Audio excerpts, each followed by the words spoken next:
Hi, so if you don't know me yet, my name is Haley, and today I've decided that we're going to talk about 10 things that emotionally intelligent people do not do.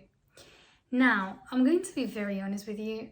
I absolutely love helping people, including myself, and I do not do any of or most of these things. So there is so much room for improvement here.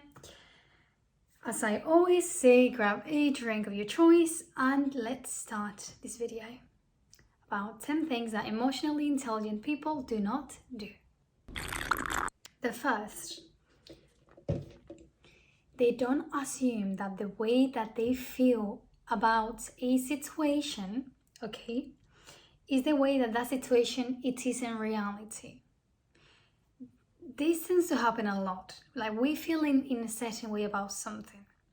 Like we feel angry because maybe someone wasn't too friendly in a cafeteria with us, attending us, or we feel stressed because there's so much people on the street.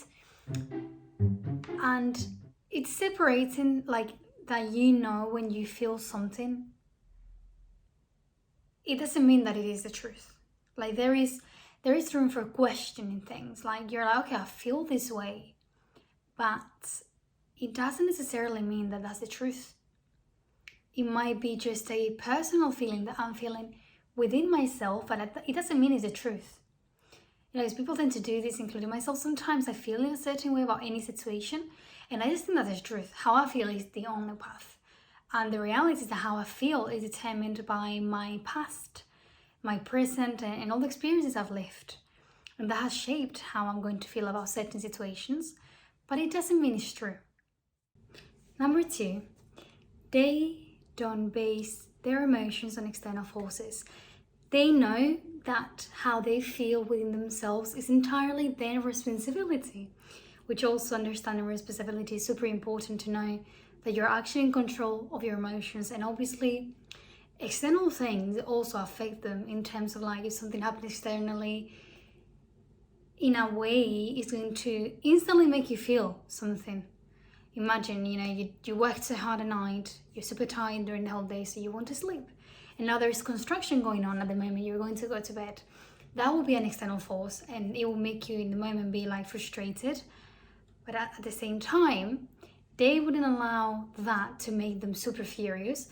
Okay, at first they're going to think, I can't believe that. Of course at the beginning they'll think that, but they won't be led by that emotion. They won't let it build. They won't just be like, oh, I can't believe this, I'm so angry, it's so unfair, I'm gonna have a horrible day, and now everything is just so negative suddenly. They are aware that that's external force.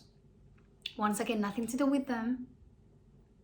How they feel is not the reality. That's just what goes on every day, but that day is affected to them because of their personal situation. So they see that as that external force that it is, and they're like, okay, it would be nice that I wasn't there, but it is, and I'm not going to let it ruin my day. So once you understand responsibility, that external forces are always going to occur, but you're always going to be the one that determines how that affects you, is when you are in control of your emotions. And you can actually be like, okay, it's okay, I'm still super lucky, I'm healthy, I have a family, and you're happy. So it's entirely up to you, even though it might seem easier to just complain. 3, they do not assume what will make them happy. I know you might be thinking, what are you talking about, Haley? Well, we always think we know what's gonna make us happy. Like I think, oh my gosh, having a house is gonna make me happy, or going to the gym is gonna make me happy. And even though at the moment it makes sense, every single thought that we have on how we're going to be happy is determined and shaped by our past experiences, because of what we experienced in the past, the things we liked, the things that did make us happy at that time. Now we believe that we know what's going to make us happy in the future. But the truth of the matter is that we're always changing, where everything is a transition. And what I mean is like, you never really know what's going to make you happy. Emotionally intelligent people are very aware that they can't know 100% sure what's going to make them happy, because they know that how they feel about a future possibility of something making them happy is shaped by the past. So what I mean by this, they always so open to new possibilities, to try new things. Even if they might think they're really not going to like something, they will be very open-minded to trying those new things because they know that they're still evolving as a human being, and they might find things that they like that they didn't even know that they liked. For them, feeling fear, being fearful, doesn't make them feel like they are in the wrong path or there's something to be scared of. They know that fear is a natural feeling when you are moving into a new thing, when you are moving towards something you really love, when you're really making a very important change that's going to determine and shape your life into a way that you will enjoy and you will love so much more. So they know that fear is just part of the path, part of the progress in order to actually get where you want to get.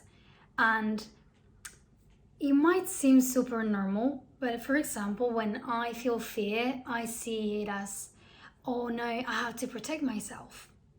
When I fear something, I'm like, I have to protect myself. I'm feeling fear, my body's scared. That is something to avoid because fear is an instant response of my body wanting to protect me. But if you really analyze it, every time we feel fear and we do things, we always end up in a place much better than the place we were at before. And this is true. Like me being fearful about going to the gym for the first time alone and just joining a gym in general. I felt so much fear, but I was aware at that time that it was something that I had to overcome if I wanted to get to live the life that I dreamed of in my head, like going to my gym, getting my body goals. So I faced it, and now that I'm on the other side, I feel great. And I feel like fear was necessary because I was seeking for that change. And important changes require fear. You just have to. There's no other way, unfortunately. But it makes you strong. 5. They know that happiness is great, but you can't feel happy all the time. We've been taught in a way, in my opinion, that we have to be happy all the time. And if you don't feel happiness all the time, it means you're not a happy person. And the reality is that happiness is a feeling. And as sadness or being sad is a transitory feeling. So to be happy doesn't mean that you have to own happiness all the time. Because it's just, think about it, I mean, it's unrealistic. There's going to be days that you're going to be tired. There's going to be moments that you're going to feel sad. You're going to lose family members. So happiness is a transitory emotion feeling, and it cannot be had all the time. Obviously, it will be so beautiful and ideal, but it's not the reality. So they allow themselves to feel sad. If there is a day that they just feel tired, or they just, for any reason, don't feel as much energy, they don't try to find that feeling of like, me in the past, I would have been like, no, I need to be happy. I need to make myself happy. I'm gonna go do something else. And I will resist that emotion. Like, maybe I want to just be. Maybe I just want to be me in my most vulnerable way just one day, one afternoon. But my body doesn't want to allow myself to be vulnerable because that's a bad thing. That's being weak. That means I'm unhappy. I can't be unhappy. How dare I be unhappy? They are so much more chill about this. If they have a day that they're a bit poof, they're like, okay, well, I'm a bit poof today. I'm going to allow myself to feel like this. I'm going to not fight the emotion. I'm going to let it sit, let it sink in. I'm going to go with the flow. I'm going to read a book. I'm going to watch maybe some TV series or documentary. But I'm going to allow myself to feel that.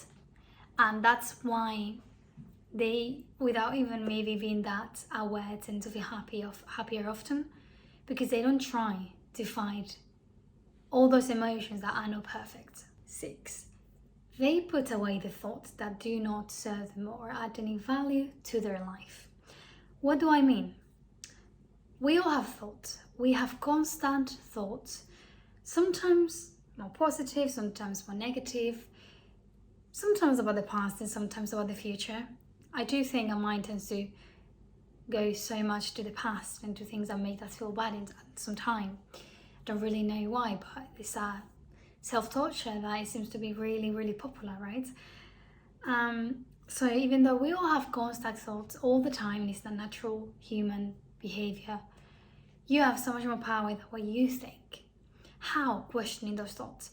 They know that the thoughts that they have is not necessarily them. So they do not link a thought to who they are. When they have a thought, right? I'm not going to tell you there all the time, like, I have a thought, okay, no, I don't agree with it.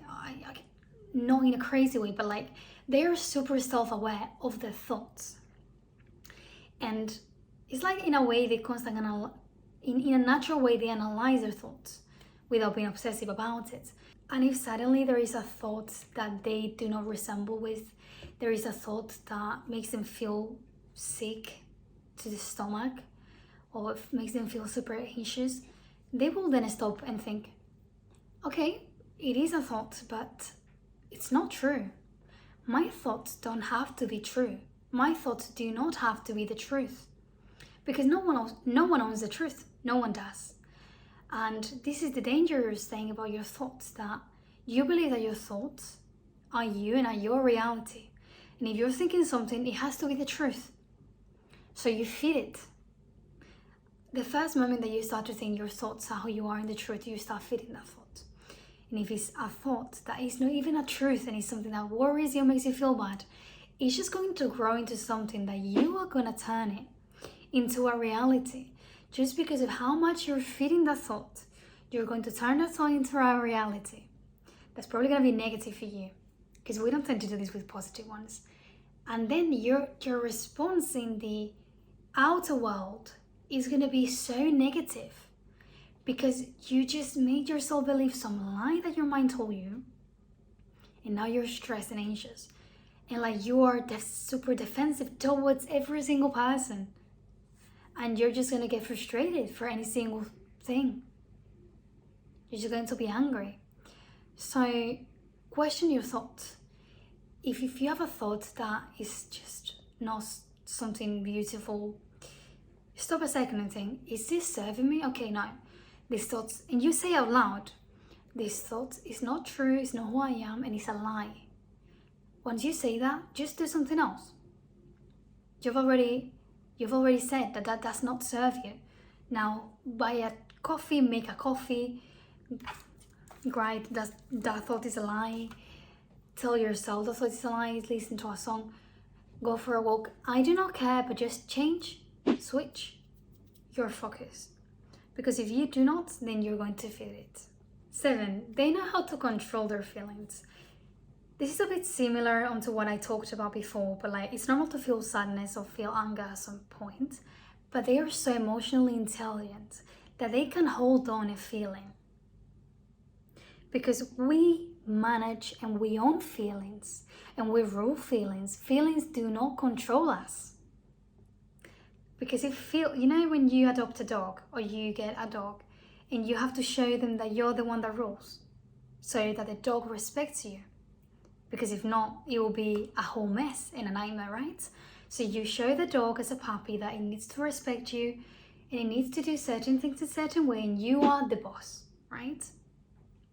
You know that that's super important so that the dog knows what's up. So this is the same way. And I feel like in a general basis, we're controlled by our feelings, We're driven like, ooh, and it's like we don't have any responsibilities. Like, no, your emotions, you control them. They don't control you. They might have been controlling you for a while, but I think it might be about time that you control them. And I know this is very tricky. I mean, I'm laughing because this happens to me, okay? Like maybe I get really angry with my sister about something. We're in a family dinner.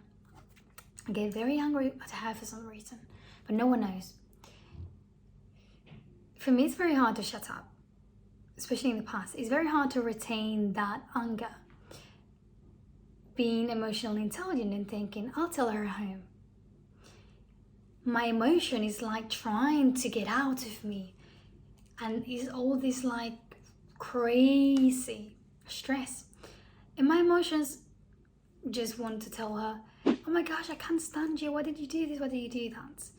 Now, instead of that, being emotionally intelligent means that you stay quiet during the dinner. And you stay quiet, put that aside just a tiny bit, and you think how wonderful everything is, your family and even your sister. And then when you get home, you tell her, come here sister, I want to talk to you about something. And you tell her whatever you wish. But that shows that you control your emotions and that you're emotionally intelligent, because you are learning to be quiet and then in private telling her and discussing it with her without making a whole show on how your emotions rule you. Because that just shows that you have no control over your emotions, and it really makes you look bad. And it makes you look childish as well in front of other people. Number 8, they know that a feeling will not kill them. And I feel like everything that I'm speaking about is somehow related. But how many times, once again, I feel sad and I'm like, I can't feel sad, I can't feel sad. It's an emotion, it's a feeling. Do you feel now the same way you felt 2 days ago? Even an hour ago? Even 5 days ago? Oh no, plot twist, you don't feel the same all the time. Woo! So this means that these two shall pass. How you feel now is not how you're gonna feel in an hour or in 2 or in a day. So knowing that feelings are transitory provides so much peace to you, because you know that they're going to pass, and do not fight them. Number 9, they're not friends with anyone. And do not get me wrong, I mean, they're friendly to people, okay, they're friendly, like they're super kind, they try to be kind all the time. Because I'm linking being emotionally intelligent with being a good person as well, which maybe it's not really the truth, but it's how I feel. So they're very kind, yeah, they're kind to everyone, but they do not open up to anyone. So they're kind to everyone, but open to only a few people, open to few. And this means that they believe that relationships have to be built, meaning that you can meet someone. In this way, I feel like I'm emotionally intelligent, because I consider myself quite reserved in terms of, okay, I'm kind to everyone, but I'm not going to meet you and be like telling you my whole life, because I mean, who are you, right? And I genuinely like this because I feel like this has saved me from so much pain, especially with friendships. The amount of girls that I know at uni that they just met someone the first day, I promise you, and they're like, oh my gosh, girl, and telling them their whole life, like every single detail that you might want to not say, because it's maybe even embarrassing as of you as a person. They do say it. What happens? There's no relationship that has been built, meaning that in 3 days they're not friends, and that other girl is told the whole uni about all those super private things about her life. So yeah, I'm really happy that I'm reserved, and unless I really trust someone, I won't open up, because I know that that's also a way to just not only protect yourself but be intelligent, because you don't know them. Why would you trust them with something so precious as your personal life and personal experiences? And now 10. They know that feeling bad or having bad feelings or a bad day doesn't mean you have a bad life. How many times you feel, okay, maybe you've been a time that few weeks you haven't been feeling too good. How many times have you felt bad or sad and now you just thought, my life sucks? I think we've all done this. I mean, to be fair, please, we've all done it. I think at least once in our life, because maybe we've just been experiencing very, very overwhelming things. We have experienced very overwhelming things. We've been feeling very stressed, and now we just, even unconsciously, we think, I have the worst life ever. My life is horrible. And we don't necessarily want to think that, but just, it comes to our mind in a moment, and we just feed the thought. So it's very important when something bad happens to you to sit, literally tell yourself, okay, this has happened to me. I would have preferred it will not have happened to me, but it has. But never mind, I do not have a bad life. I have my family. Okay, your family might be more perfect or less perfect, but it's your family in general. I'm sure they really love you. And also, no family is perfect, which I think is a good reminder to stop idolizing them. I think when we grow up, we start to realize that idolizing our parents and our family members is a natural, once again, response, because you've always looked up to them since a kid and you saw them as heroes. But it's good that you start to realize that that's not even fair for them, that you idolize them, because they're just like you. They're humans, and the same struggles you're facing now, they also face on a daily basis, and they faced when you were a kid. They've been facing the same things. Amazing. Because for you, I know, and for me they were superheroes. Now I realize, wow, they were actually superheroes, because they were superheroes for me, facing all the things they were facing. Wow, congratulations, because it's amazing. So yeah, and you are healthy, and you have a roof. Okay, you have internet. If you're watching this, that's for sure. If you're watching this, you might have internet. And you have a roof under your head. You probably have hot water, and you probably eaten a few hours ago, or you've eaten something during the whole day. Wow, I guess life might not be so bad after all for us. And I think reminding this to us is just a relief.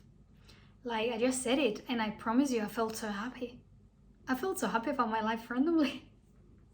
It's magical. It's magical. Words are magical, and they can be magic if you use them the right way. So thank you so much for watching this video. I really hope that it helped you, or that at least it helped you think. Maybe you took some notes, maybe you thoughts about some experiences that you've lived. Maybe now you see them differently. Maybe now next time you think about something, you'll know how to manage their emotion. I just hope that you learned something watching this video. Maybe you saw one of these traits you don't really manage really well yet, but you always can. And I'm also trying, to be fair, I'm also trying to get all these things right, because I fall into the trap of thinking negative things, thinking I don't have a good life. I fall into these traps because I'm human. So even though I'm telling you this, it's still a challenge for me.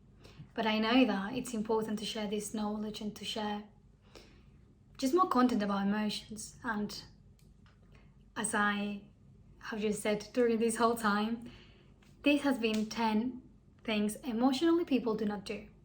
So I hope it inspired you, and I hope that you enjoyed the video. And even though I would like to be here for like 5 hours, I'll just see you on the next video, and make sure to subscribe so that we see each other again. I really want to add value to your life and make you happy. So yeah, I really hope I see you again, and I'll see you soon.